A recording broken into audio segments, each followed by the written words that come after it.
نہایت ہی واجب الاحترام بزرگوں، دوستوں، بھائیوں، اللہ رب العزت نے امت مصطفیٰ صلی اللہ علیہ وآلہ وسلم کو یہ شرف بخشا ہے کہ انبیاء کرام کے علاوہ بھی اس امت کے لوگ امر بالمعروف نہی عن المنکر کا فریضہ سر انجام دے سکتے ہیں۔ پہلے انبیاء کرام کے ذمہ یہ ہوتا تھا، لیکن حضور نبی کریم صلی اللہ علیہ وآلہ وسلم کی امت خیر امم ہے اور نبوت کا سلسلہ حضور نبی کریم صلی اللہ علیہ وآلہ وسلم پر ختم ہو چکا ہے، حضور خاتم النبیین ہیں۔ تو اب یہ تبلیغ، دعوت، ارشاد کی یہ ذمہ داری یہ علماء و مشائخ کے ذمہ ہے کہ وہ لوگوں کی رہنمائی کریں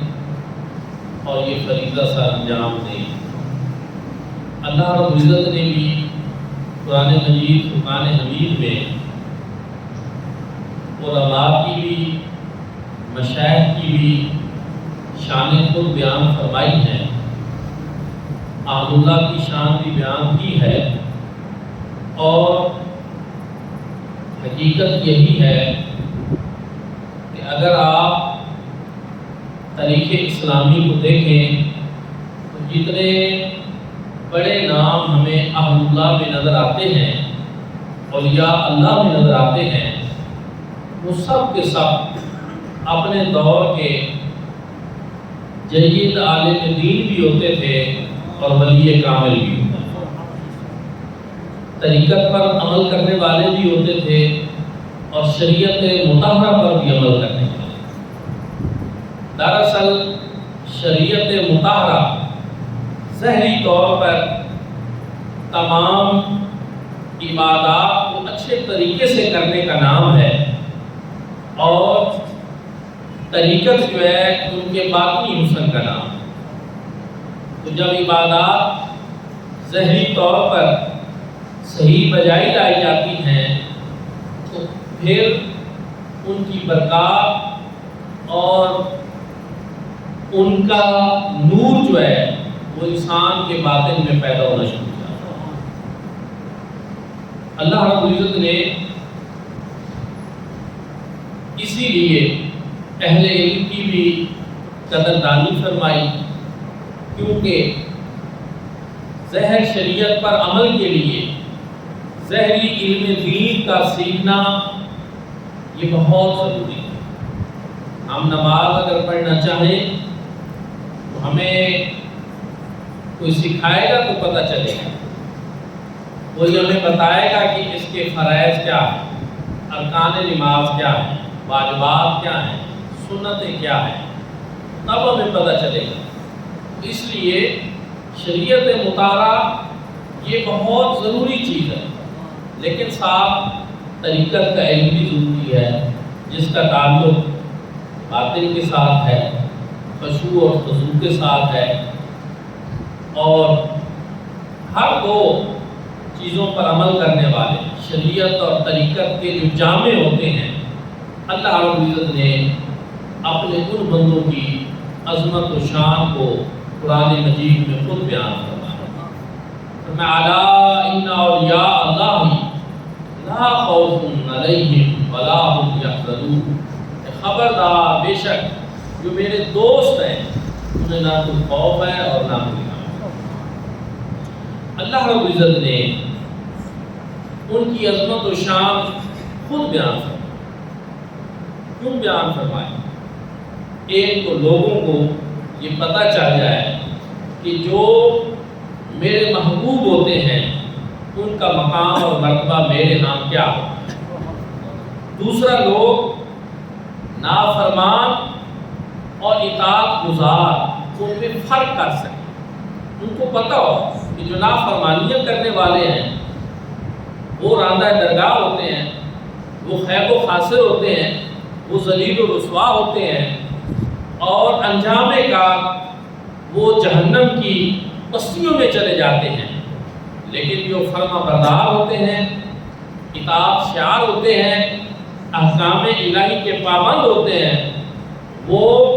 جنت کی اپنی بہاروں میں چلے جاتے ہیں۔ انہیں کوئی خوف اور غم نہیں ہوتا۔ یہ خوف اور غم جو ہے اس کا سب سے زیادہ تعلق آخرت کے ساتھ ہے، کیونکہ دنیا کے جو معاملات یا یہ جو چیزیں ہیں اللہ کے بندے ان کی فکر کم ہی کرتے ہیں۔ اللہ کے بندوں کا زیادہ معاملہ آخرت کے ساتھ ہوتا ہے، انجام اچھا ہو، اللہ کی بارگاہ میں ہم سرخرو ہو جائیں، خاتمہ بالخیر ہو جائے، اس پہ ان کی زیادہ نظر رہتی ہے۔ تو پھر اللہ رب العزت نے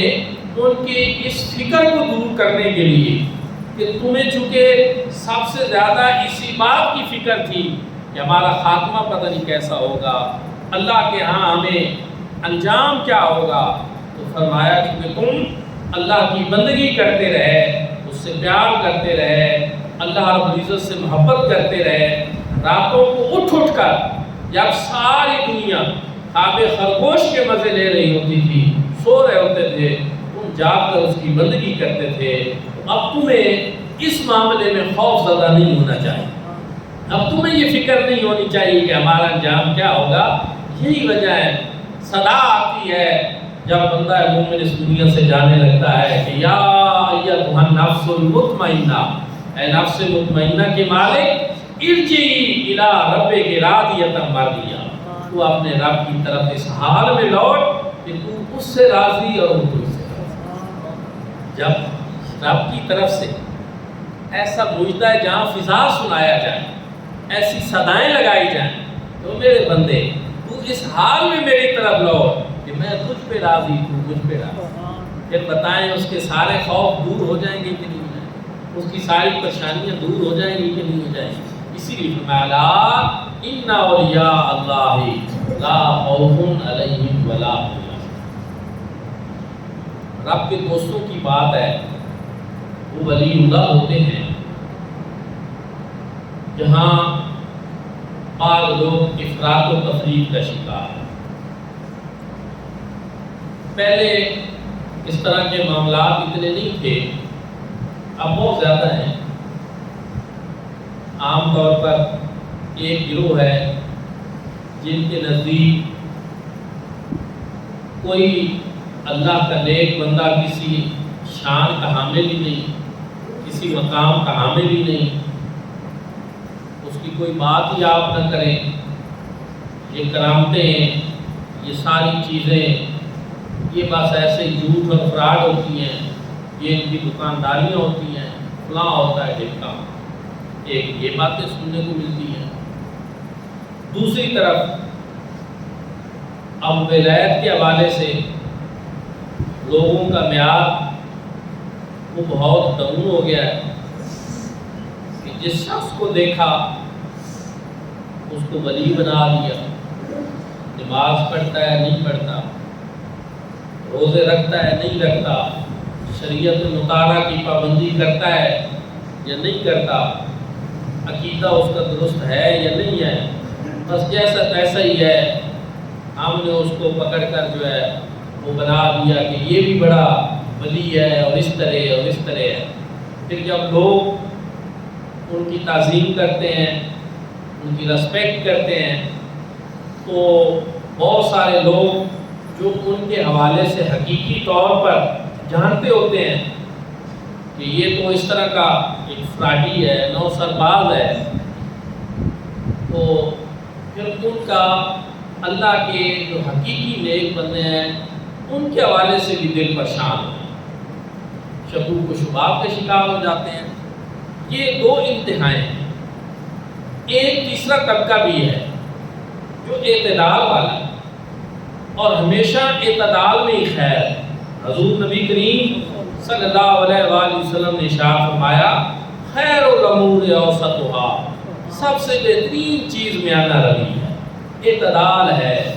درمیانی بات ہے، اور وہ یہ ہے کہ آپ ہر کسی کی عظمت و شان کے ایسے ہی منکر نہ ہو جائیں. کیوں؟ کیونکہ اللہ پاک کے ضرور ایسے بندے موجود ہیں جن کی عظمت و شانیں خود اللہ رب العزت نے بیان فرمائی. ان کو یہ مقام اور مرتبہ میرے رب نے خود دیا ہے، اور احادیث مبارکہ کثرت کے ساتھ موجود ہیں. اور دوسری طرف یہ کہ آپ ہر ایسے بندے کوئی ولی پیر اور مرشد نہ بنا لیں جو اس کا اہل ہی نہ ہو. تو وہ ایسے لوگ ہیں، یہ جو درمیانی طبقہ ہے، کہ جو اللہ کے محبوب اور مقبول بندوں کا احترام کرتے ہیں، اور جو ایسے نو سرباز اور فراڈیے اور جیلی اور عامل قسم کے ڈبہ پیر ہوتے ہیں، وہ ان سے بچتے ہیں اور اعتراض کرتے ہیں اور لوگوں کو بھی سمجھاتے ہیں کہ معیار یہ نہیں ہے، ولایت کا معیار یہ نہیں ہے کہ ہواؤں میں اڑنا. یہ چیز بھی بڑی سمجھنے کی ضرورت ہے، کیونکہ بڑی گیارہویں شریف کے حوالے سے ربیع الثانی چل رہا ہے. تو میں اس حوالے سے کچھ چیزیں عرض کرنا چاہتا ہوں کہ آپ دیکھیں حضرت پیران پیر، دستگیر، محبوب سبحانی، قطب ربانی، شہباز لامکانی، حضرت سیدنا شیخ عبد القادر جیلانی قدس سرہ العزیز، جن کو ہم لوگ کہتے ہیں کہ وہ پیران پیر، بڑے پیر ہیں. پیروں کا جب نام آئے تو ذہن ان کی طرف سب سے پہلے جاتا ہے کہ وہ بڑے پیر ہیں، مرتبے والے ہیں، مقام والے ہیں. تو میرے بھائی اور دوستو، ان کی سیرت کو چیک کریں، کبھی ان کو پڑھیں تو صحیح، کبھی ان کی تعلیمات پڑھیں، ان کی زندگی کا مطالعہ کریں کہ وہ کیا تھے، کس مقام پہ پہنچے، تبلیغ کیا کرتے تھے، تعلیمات کیا تھیں، زندگی پوری کیسے گزاری، اس کے اثرات معاشرے پر کیسے مرتب ہوئے، عالم اسلام کے لیے ان کی کیا خدمات تھیں، دین شریعت مطہرہ کی ترویج و اشاعت کے لیے ان کا کام کتنا بلند تھا. تو پھر آپ کو پتہ چلے کہ ولایت کا اصل معیار کیا ہو. آپ کہہ سکتے ہیں کہ وہ ایک مثالی اور ایک آئیڈیل ولی اللہ تھے، کہ اگر کوئی سالے کے طریقہ اس راہ پہ چلنا چاہتا ہے کہ مجھے بھی ولایت کا کوئی مقام حاصل ہو جائے، تو اس کو چاہیے کہ وہ سیدنا غوث الاعظم عبد القادر جیلانی قدس سرہ العزیز آپ کی سیرت طیبہ کا مطالعہ.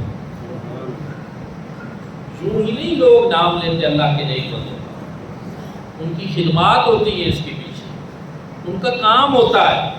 ہاں، اب یہ ایک الگ بات ہے کہ عام طور پر لوگ 11ویں شریف کی محفل کرتے ہیں، اور ضرور کرنی چاہیے، کوئی حرج نہیں، لیکن ان میں اہتمام نہیں ہوتا کہ تعلیمات ساتھ بیان کی جائیں. اگر یہ چیزیں اکٹھی ہو جائیں تو پھر بہت زیادہ معاشرے کے اوپر اس کے اچھے اثرات ہیں. لوگوں کو پتہ چلے کہ جن کے اصحال ثواب کے لیے محفل میں ہمیں بلایا گیا ہے، ان کا اپنا طریقہ کیا ہے، ان کی زندگی کیسی تھی، وہ شب و روز کیسے گزارتے تھے. تو پھر پتہ چلے. بہت ساری ایسی چیزیں ہیں، اگر ہم ان چیزوں کو اس طرح لے آئیں تو اس کا بڑا فائدہ ہو، لوگوں کو بھی پتہ چلے، اور لوگ اولیاء اللہ سے پھر دور ہونے کی بجائے اللہ کے نیک بندوں کے قریب. دوستان زندہ، پھر حضور سیدنا غوث الاعظم عبد القادر جیلانی کوئی ایسی شخصیت نہیں تھے کہ جو معاشرے کے اندر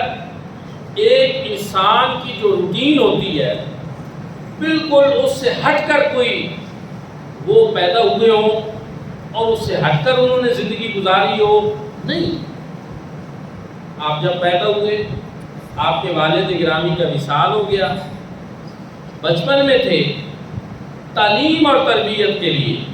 جب ماں کا سہارا بننے کی ضرورت تھی تو ماں کی خدمت میں عرض کرتے ہیں کہ مجھے بغداد کے مدرسہ میں جانے کی اجازت. اب انہوں نے اجازت بھی دی. ایک مشہور واقعہ آپ نے سن رکھا ہے کہ انہوں نے کچھ آپ نے جو لباس پہنا ہوا تھا اس میں دینار بھی سلائی کر دیے اور ساتھ نصیحت بھی کی کہ بیٹا ہمیشہ سچ ہو. اس سے آپ اندازہ لگائیں کہ یہ ایک ماں اپنے کس طرح کے بیٹے کو، جو اطاعت گزار بیٹا ہے، فرما بردار بیٹا ہے، اس کو کہہ رہی ہے کہ بیٹا ہمیشہ سچ بول۔ گویا حضور سیدنا غوث الاعظم عبد القادر جیلانی کے جو کیریئر کا آغاز ہے، ان کی زندگی کی جو ابتدا ہے، وہ تو صداقت کے اوپر ہو رہی، سچائی کے اوپر ہو رہی۔ اور اگر آپ اس کو حضور نبی کریم صلی اللہ علیہ وآلہ وسلم کی حیات طیبہ میں دیکھیں، حضور اللہ صلی اللہ علیہ وسلم کے اسوہ میں دیکھیں، حضور اللہ صلی اللہ علیہ وسلم نے جب کفار کو پہلی مرتبہ بلا کر ان سے کہا تھا کہ اگر میں کہوں کہ اس پہاڑ کے پیچھے سے دشمن کی فوج آ رہی ہے تو تم کیا کہو گے؟ انہوں نے کہا ہم آپ کی تصدیق کریں گے، کیونکہ آپ انت صادق الامین، آپ سچے ہیں، امانت دار ہیں، آپ جھوٹ نہیں بولتے۔ پھر رسول اللہ صلی اللہ علیہ وسلم نے ارشاد فرمایا تھا قولوا لا الہ الا اللہ تفلحوا، پھر کہو اللہ ایک ہے، اس کے سوا کوئی معبود نہیں، تاکہ تم فلاح پاؤ۔ پھر انہوں نے اس بات کا انکار کر دیا۔ لیکن پہلی چیز جو حضور نبی کریم صلی اللہ علیہ وآلہ وسلم نے اپنے قوم کے سامنے رکھی وہ اپنی صداقت۔ حضور غوث پاک رضی اللہ تعالیٰ نے جو پہلی چیز ظاہر فرمائی، راستے میں ڈاکو ہے، سب کی تلاشی لی، انہوں نے آپ سے جب پوچھا، تلاشی لینے پہ تو کچھ نہیں ملا ایسے، لیکن جب پوچھا تو آپ نے کہا میرے پاس دینار ہے، وہ اس بات سے متاثر ہو گئے کہ یہ موقع تو چھپانے کا ہے، لیکن یہ بچہ جھوٹ نہیں بول رہا۔ اپنے سربراہ کے پاس لے گئے اور اس کو کہا کہ یہ دیکھیں ایک بچہ ہو کر اتنا سچ بول رہا ہے، اور ہم نے پھر اس کے مطابق چیک کیا ہے تو دینار بالکل مل بھی گئے۔ تو اب جو ہے اس مقام پہ اللہ رب العزت نے ڈاکوؤں کا جو سردار تھا اس کی قسمت میں توبہ لکھی، اور آپ کی سچائی کی وجہ سے، آپ کے اس کردار کی وجہ سے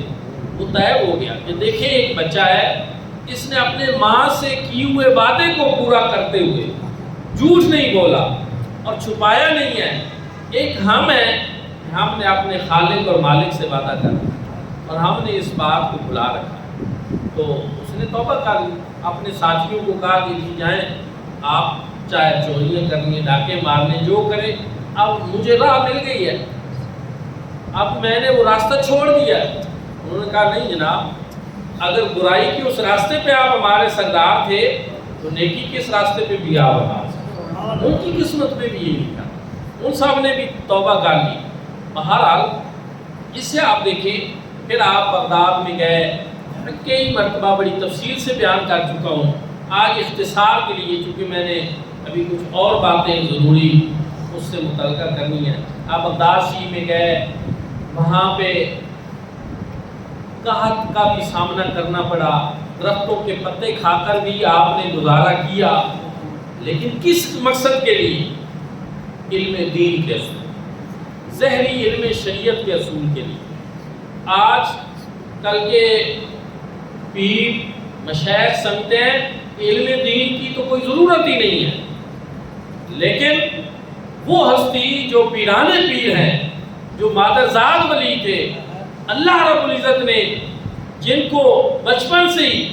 کرامات جو ہیں ان سے ظاہر فرما رکھی تھی، لیکن اس کے باوجود وہ بعد میں آنے والے سارے لوگوں کے لیے ایک بہترین نمونہ بننا چاہتے اور سمجھتے تھے کہ جس کا جتنا تعلق حضور نبی کریم صلی اللہ علیہ وآلہ وسلم سے زیادہ ہو، اس کے اوپر اتنی زیادہ ذمہ داری ہوتی ہے کہ وہ حضور علیہ السلام کے لائے ہوئے دین، طریقے اور شریعت کی اتنی زیادہ پاسداری۔ یہ بات آپ سمجھ لیں، یہ بات آپ ذہن میں رکھ لیں کہ جو اپنا تعلق ولایت کا معاملہ کس کے ساتھ ہے؟ اللہ کے ساتھ ہے، یہ اللہ کا دوست ہوتا ہے۔ تو جو اللہ کا دوست ہے سب سے پہلے تو وہ اللہ کی بات مانے، اس کے لیے زیادہ ضروری ہے۔ اگر وہ سمجھتا ہے کہ نہیں، نہ میں نے اللہ کی ماننی ہے، نہ اللہ کے رسول کی ماننی ہے، میں نے اپنی مرضی کرنی ہے، تو وہ اللہ اور اس کے رسول کا دوست نہ ہوا، حقیقت میں وہ اللہ اور اس کے رسول کا باغی ہوگا۔ ولایت میں جتنی زیادہ ریاضت ہوگی، جتنا زیادہ مجاہدہ ہوگا، جتنی زیادہ عاجزی ہوگی، کسر نفسی ہوگی، جتنا زیادہ انسان اللہ کی بارگاہ میں جھکے گا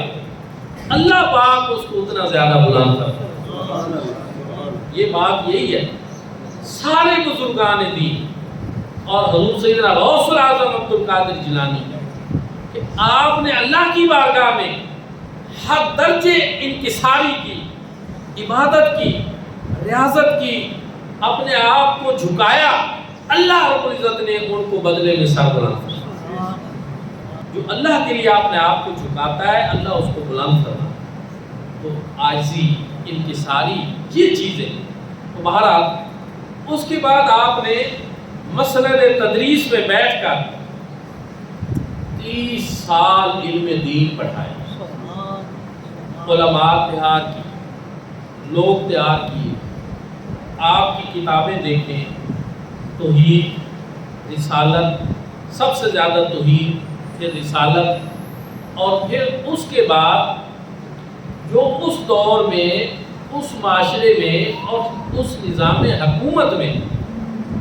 جو چیزیں آ گئی تھیں ان کے خلاف آپ نے سب سے پہلے کہا اور توحید اور رسالت کا پرچار کیا، اور وہ جو کمزوریاں آ گئی تھی اس نظام میں ان کے خلاف آپ نے بات کی، اور اس کے نتیجے میں لوگوں کی ذہن سازی ہوتی رہی۔ پھر آپ کے وصال کے بعد 490 ہجری جو ہے وہ آپ کی ولادت ہے، 591 جو ہے وہ آپ کا وصال ہے۔ تو آپ کے وصال کے 2 سال قبل 559 ہجری میں حضرت سلطان صلاح الدین ایوبی پیدا ہوئے۔ براہ راست آپ کی اگرچہ ملاقات نہیں، لیکن آپ کے والدین اور سلطان کے جتنا خاندان ہے وہ سارے آپ کے مرید تھے، آپ کے فیض رساں تھے، اور جو روحانی غذا، روحانی تربیت وہاں سے ملتی تھی اس کا اثر جو ہے وہ پھر اس طرح ظاہر ہوا کہ یہاں میں یہ عرض کرنا چاہتا ہوں کہ یہ جو بیت المقدس ہے، یہ جو فلسطین ہے، اس کی تاریخ یہ ہے کہ جناب فاروق اعظم رضی اللہ تعالیٰ عنہ کے دور میں فتح ہوا۔ آپ ایک طرح کے پہلے فاتح ہیں بیت المقدس کے، اور حضرت ابو عبیدہ بن جراح آپ سپہ سالار تھے۔ حضرت فاروق اعظم گئے، انہوں نے اپنی نشانیاں دیکھی، چابیاں آپ کے حوالے کی۔ اس کے بعد 500 سال یہ مسلمانوں کے قبضے میں رہا، 100 سال، تقریباً 90 سال سے 100 سال کے درمیان عیسائیوں نے پھر یہ مسلمانوں سے لے لی، اور صلیبی جنگوں کا آغاز ہوا۔ تو سلطان صلاح الدین ایوبی نے پھر جو ہے بیت المقدس کو فتح کیا، لیکن یہ بات آپ توجہ سے سنیں، غور سے سنیں کہ بیت المقدس کی یہ جو فتح ہے سلطان صلاح الدین ایوبی کی، اس میں اس کی فوج میں جو 70% لوگ تھے وہ تھے جو سب کے سب حضور سیدنا غوث العظم عبد القادر جیلانی کے یا تو خود مرید تھے یا آپ کے خلفاء کے فیض یافتگان کے مرید اور شاگرد اور تربیت یافتہ۔ سلطان صلاح الدین ایوبی نے جب بیت المقدس فتح کیا تو اس کی یہ بات ریکارڈ کے اوپر موجود ہے کہ یہ فتح صرف میری وجہ سے نہیں ہوئی، یہ مجھے لگتا ہے کہ حضرت غوث العظم کا روحانی تصرف ہے جو میرے ساتھ موجود تھا، اور اس کی برکت سے یہ میں نے فتح کی۔ اس طرح جہاں اس پہ بھی ہمیں غور کرنا چاہیے کہ حضور سیدنا غوث العظم کا وہ منہج تربیت کیا تھا، انداز کیا تھا کہ آپ صرف نہلے دہلے مرید پیدا کرتے رہے جن کو دنیا کے باقی حالات کی کوئی خبر ہی نہیں، یا ایسے باشعور تربیت یافتہ لوگ پیدا کیے کہ جنہوں نے وقت آنے پہ ایک ایسے سلطان کا جو مصطفیٰ کریم صلی اللہ علیہ وآلہ وسلم کا منظور نظر تھا اس کا ساتھ دیا، اور اس کے نتیجے میں مسلمانوں کو بیت المقدس کی فتح نصیب۔ تو اس کو آپ ضرور کبھی اس پہ ریسرچ کریں، جو پڑھ سکتے ہیں اس پہ پڑھیں، یہ بڑی کام کی چیز ہے، اس کو سمجھنا ضروری ہے۔ لیکن صرف ایک موقع نہیں، اس کے فوراً بعد 50-60 سال بعد تتاریوں کا جو مارکا ہوا، اس کے نتیجے میں جو قتل و غارت گری ہوئی، مسلمانوں کو نقصان پہنچا، تو اس کا ازالہ بھی حضرت سیدنا غوث العظم عبد القادر جیلانی کے تربیت یافتہ لوگ نے، اور وہ اس طرح کہ آپ کی وہ فیض یافتہ قادری بزرگ تھے کہ جن کی تگودار خان سے جو ہے وہ ملاقات ہوئی تھی، اور تتاریوں میں سے یہ جو تگودار خان تھا، یہ جب ان سے ملا تو اس کو پتہ چلا یہ مسلمانوں کے ایک بزرگ ہیں۔ اس نے کہا آپ مجھے یہ بتائیں کہ آپ کی داڑھی زیادہ اچھی ہے یا میرے کتے کی دم؟ آپ نے یہ بات سنی، آپ نے فرمایا اگر میں اللہ رب العزت کی اطاعت کرنے والا ہوں اور اس کے احکامات کی پابندی کرنے والا ہوں تو پھر میری داڑھی اچھی ہے، وگرنہ آپ کے کتے کی دم اچھی ہے۔ اس نے جب یہ جواب سنا اس پہ اتنا اثر ہوا، یہ ہلاکو خان کا پوتا تھا، یہ اس وقت تو چلا گیا، لیکن 1 سال بعد آیا اور آپ کے بیٹے کے ہاتھ میں اس نے اسلام کو دیا۔ اسلام کے لیے انہوں نے پھر بڑی قربانیاں دی، اور جو وہ تباہی ہوئی تھی بغداد کی اور اس سے پیچھے اسلام کی، تو اس کی کافی حد تک ریپلیسمنٹ ہوئی اس سے۔ تو اب کہنے کا مقصد یہ ہے کہ یہ فیض، یہ برکات جو خانقاہ کی ہیں، یہ ہمیں وہاں بہت زیادہ نظر آتا ہے۔ یہاں پر صغیر میں بھی سلطان محمود غزنوی اور اس کے بعد جو شہاب الدین غوری ہے، وہ حضرت خواجہ معین الدین چشتی اجمیری سے فیض لیتا، آپ سے دعائیں لیتا تھا، اور اس کے نتیجے میں یہاں یہ پورا کفرستان جو تھا، ہندوستان جو تھا، اللہ رب العزت نے اسی میں سے آپ دیکھیں کہ یہاں اسلام کی شمع روشن کرا، پاکستان بھی اسی میں سے بنا، اور یہ اللہ کا بہت بڑا فیضان ہے، بہت بڑی برکات ہے۔ مسئلہ کیا ہے؟ اب انگریز جو ہے، عیسائیت جو ہے، انہوں نے جب بھی جنگ کی ہے تو نتیجے کے طور پر ان خانقاہوں کے تربیت یافتہ فیض یافتہ لوگ کہیں نہ کہیں ان کے آگے آ کر کھڑے۔ 1857 کی جنگ آزادی میں یہاں بھی یہ تجربہ ہو، علماء تھے، مشائخ تھے، تو اب وہ خانقاہوں کے اولیاء اللہ کے حوالے سے ایک پڑھی لکھی رائے رکھتے ہیں کہ آپ لوگوں کو ان سے دور کریں، تاکہ یہ جو اسلام کی تقویت کا باعث یہ چیزیں ہیں یہ کمزور ہو جائیں۔ لیکن میں یہاں یہ کہنا چاہوں گا کہ بدقسمتی سے جہاں غیروں نے اس بات کو اپنا ایجنڈا بنایا کہ خانقاہیں جو ہیں کمزور کی جائیں، وہاں خانقاہوں کے اپنے اندر بھی کچھ ایسی صورتحال پیدا ہو گئی کہ حضرت اقبال کو بھی کہنا پڑا کہ جب سے آئی ہے ان کے ہاتھ میں مسند ارشاد ہیں زاغوں کے تصرف میں عقابوں کے نشے۔ کبھی یہاں عقاب بیٹھتے تھے، شاہین صرف اور یا اللہ ہوتے تھے، اور آج جو ہے وہ کچھ اور طرح کی صورتحال ہے۔ ایسے حالات میں میں سمجھتا ہوں کہ خانقاہوں، مدارس اور دینی طبقے کے اوپر یہ زیادہ ذمہ داری عائد ہوتی ہے کہ وہ اپنے حوالے سے زیادہ ذمہ دارانہ رویوں کا مظاہرہ، تاکہ یہ اعتراضات بھی ختم ہوں۔ اور یہ بات یاد رکھیں کہ یہ جو تاریخ اب صدیوں کی بن چکی ہے، یہ 1-2 دن کی میں بات نہیں کر رہا، آپ جو بھی طریقہ اختیار کر لیں، دشمن یہ سمجھتا ہے کہ یہ مسئلہ ایسے حل نہیں ہوگا۔ بیت المقدس فلسطین کے حوالے سے وقت بہت ہو گیا ہے، ٹرمپ صاحب 20 نکاتی فارمولہ لے کر نکل پڑے ہیں اور چاہتے ہیں جی کہ اب ہم وہاں پہ امن کروائیں گے۔ اور چکر کیا ہے، مختصراً بتاتا ہوں کہ بیت المقدس پہ